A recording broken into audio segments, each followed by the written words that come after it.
어느 날 하늘로부터 온 천사에 의하여 하나님의 아들이 인류 역사를 타고 세상에 오실이라는 것을 전하여 듣고는 흥분하면서 고대한 사람들이 있었으니 곧 이스라엘이다. 이스라엘 백성은 자신들이 영접하게 될 하나님의 아들을 메시아로 고대하면서 그를 기다리는 마음이 간절했다. 그러나 그가 어떠한 모양으로 오실 것인가에 대한 생각과 믿음이 엇갈리면서 우왕좌왕하는 때에 벌써 그가 오셔서 참을 나타내셨다. 말씀이 육신이 되어 우리 가운데 거하심에 우리가 그 영광을 보니 아버지의 독생자의 영광이요 은혜와 진리가 충만하더라. 요한이 그에 대하여 증거하여 외쳐 이르되 내가 전에 말하기를 내 뒤에 오시는 이가 나보다 앞선 것은 나보다 먼저 계심이니라 한 것이 이 사람을 가리킴이라 하니라. 우리가 다 그의 충만한 데서 받으니 은혜 위에 은혜로라. 율법은 모세로 말미암아 주신 것이요 은혜와 진리는 예수 그리스도로 말미암아 온 것이라. 본래 하나님을 본 사람이 없으되 아버지 품속에 있는 독생하신 하나님이 나타내셨느니라. 그러나 세상은 그를 알아보지 못했다. 그가 세상에 계셨으며 세상은 그로 말미암아 지은 바 되었으되 세상이 그를 알지 못하였고 자기 땅에 오매 자기 백성이 영접하지 아니하였다. 그러나 영접하는 자 곧 그 이름을 믿는 자들에게는 하나님의 자녀가 되는 권세를 주셨으니 이는 혈통으로나 육정으로나 사람의 뜻으로 나지 아니하고 오직 하나님께로서 난 자들이다.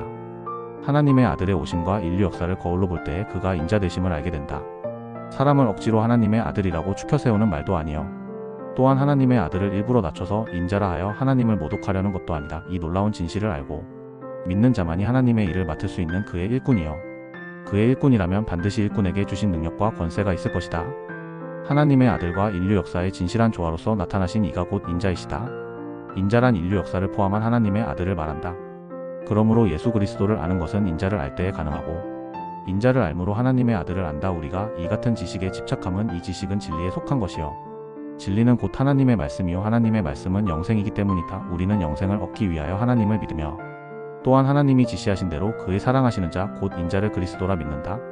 우리의 믿음은 예수라 하는 이의 개인의 체험과 주장에 현혹되어 따르는 것이 아니다. 그에 대하여는 이미 태초부터 증언한 예언들이 있으니 이러한 예언은 인류 역사와 함께 그를 기다리게 하였고 마침내 인류 역사에 인자가 나타나신 것을 우리는 보았고 들었고 확인했다. 또한 성령이 자기의 능력으로 우리의 믿음을 증거하고 보증해 주셨다.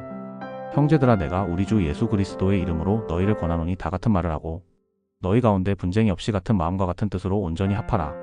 내 형제들아 글로에의 지편으로서 너희에게 대한 말이 내게 들리니 곧 너희 가운데 분쟁이 있다는 것이다. 이는 다름 아니라 너희가 각각 이르되 나는 바울에게 나는 아볼로에게 나는 게바에게 나는 그리스도에게 속한 자라 하는 것이니 그리스도께서 어찌 나뉘었느냐. 바울이 너희를 위하여 십자가에 못 박혔으며 바울의 이름으로 너희가 침례를 받았느냐. 그리스보와 가이오 외에는 너희 중 아무에게도 내가 침례를 주지 아니한 것을 감사하노니 이는 아무도 나의 이름으로 침례를 받았다 말하지 못하게 하려 함이라.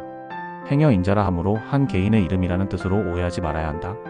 인류는 그 역사와 함께 첫사람 안에 다 들어가 있는 것이요 첫사람은 마지막 사람의 표상으로서 인자는 마지막 사람이다. 인류는 인자의 모형이다. 인류와 인자는 동행자로서 인류는 가시적인 형태로서의 모형이요 인자는 하나님의 아들이라는 신분으로서의 실상이시다. 사람이 무엇이기에 하나님의 아들을 품을 수 있어 그를 자손이라 할 수 있었을까? 이 놀라운 실상을 무지한 눈으로는 보지 못하고 그 귀로는 듣지 못한다. 성령으로 하지 않고는 알 수 없고 믿지 못하는 것이 진리다. 하나님의 아들은 인자로 나타내시어 사람 속에 오셨으니 사람의 역사를 통해서 인자를 세상에 말씀하셨다. 그러므로 인자를 아는 것이 하나님의 아들을 믿는 것이다. 하나님의 아들을 위하여 인류의 역사가 존재한다. 인류의 역사는 험난하고 복잡하지만 이것이 인자의 길이다. 인류는 하나님의 아들을 자손으로 오시게 하는 영광을 얻은 거룩한 피조물이다. 이를 짐작한 마귀가 그 계획을 회방하려고 인류를 유혹하여 하나님의 말씀을 불신케 하였으니 말하자면 마귀는 하나님을 대적하는 자로서 하나님의 영원한 원수다.